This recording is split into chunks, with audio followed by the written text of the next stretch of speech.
Assalamualaikum warahmatullahi wabarakatuh. Kami dari kelompok 1 STM akan mempresentasikan tentang regresi berganda.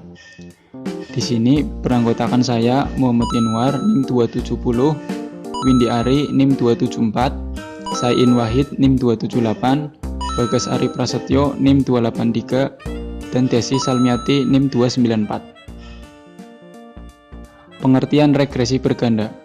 Regresi linear berganda adalah model regresi linear dengan melibatkan lebih dari satu variabel bebas atau prediktor. Dalam bahasa Inggris, istilah ini disebut dengan multiple linear regression.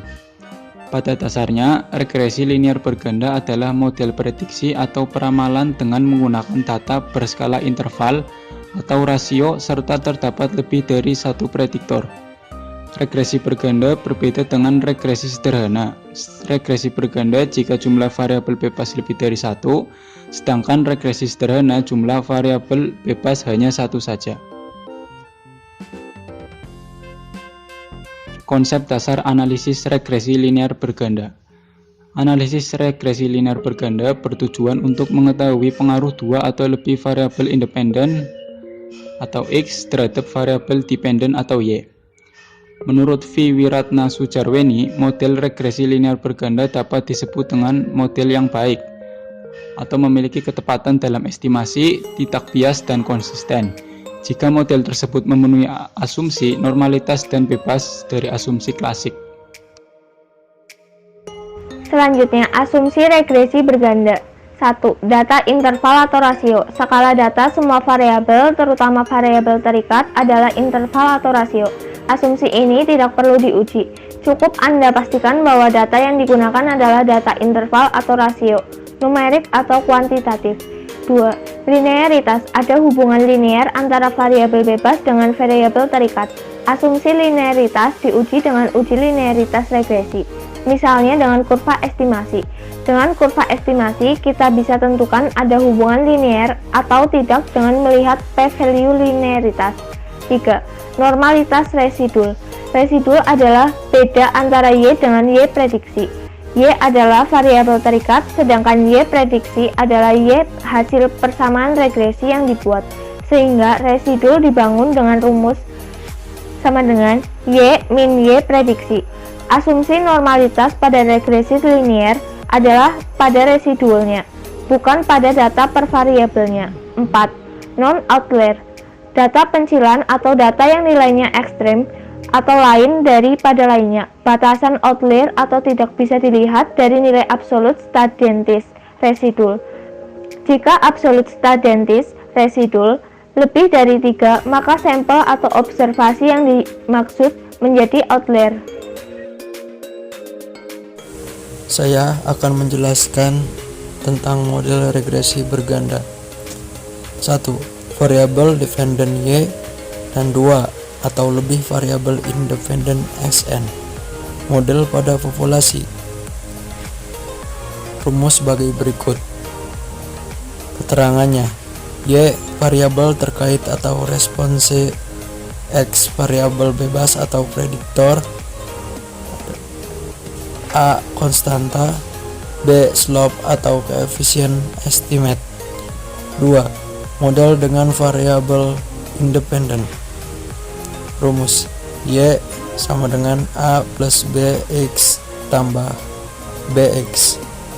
Persamaan regresi Y yang terbaik diperoleh dengan meminimumkan sum of squared error atau jumlah kuadrat error. 2. Metode kuadrat terkecil. Metode kuadrat terkecil dengan dua variabel independen. Rumus: Y sama dengan A plus B1 X1 plus B2 X2. Yang kedua, ada persamaan normal. Rumus sebagai berikut. Ya, selanjutnya parameter koefisien regresi berganda bertujuan untuk menentukan apakah ada sebuah hubungan linear antar variabel tidak bebas Y dengan variabel bebas X1. Ada dua bentuk pengujian hipotesis bagi koefisien regresi berganda. 1. Pengujian hipotesis serentak. Kedua, pengujian hipotesis individual. Pengujian hipotesis serentak merupakan pengujian hipotesis koefisien regresi berganda dengan B1 dan B2 serentak atau secara bersama-sama mempengaruhi Y. Sedangkan pengujian hipotesis individual merupakan pengujian hipotesis koefisien berganda. Persamaan regresi berganda. Mencari persamaan regresi berganda dapat dilakukan dengan beberapa cara. 1. Metode kuadrat terkecil. 2. Persamaan normal. 3. Sistem matriks. Selanjutnya yang terakhir adalah pengujian parameter koefisien regresi berganda. Ada dua bentuk pengujian hipotesis bagi koefisien regresi berganda.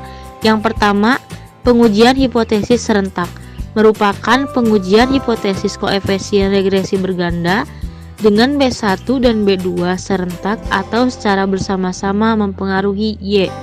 2. Pengujian hipotesis individual merupakan pengujian hipotesis koefisien regresi berganda dengan hanya 1 B atau B1 atau B2 yang mempengaruhi Y. Selanjutnya, analisis regresi linear berganda ada dua. Yang pertama, pengertian analisis regresi adalah analisis yang mengukur pengaruh variabel bebas terhadap variabel terikat. Pengukuran ini melibatkan satu variabel bebas X dan variabel terikat Y, yang dinamakan analisis regresi linear sederhana dengan rumus Y sama dengan A plus BX. Nilai A adalah konstanta dan nilai B adalah koefisien regresi untuk variabel X. Salah satu contoh penelitian yang menggunakan analisis regresi linear berganda adalah penelitian pengaruh ROA. Yang kedua, pengukuran analisis regresi. Pengukuran pengaruh variabel yang melibatkan lebih dari satu variabel, yaitu variabel bebas termasuk X1, X2, X3 dan seterusnya, digunakan analisis regresi linear berganda. Disebut linear karena setiap estimasi atas nilai diharapkan mengalami peningkatan atau penurunan mengikuti garis yang lurus.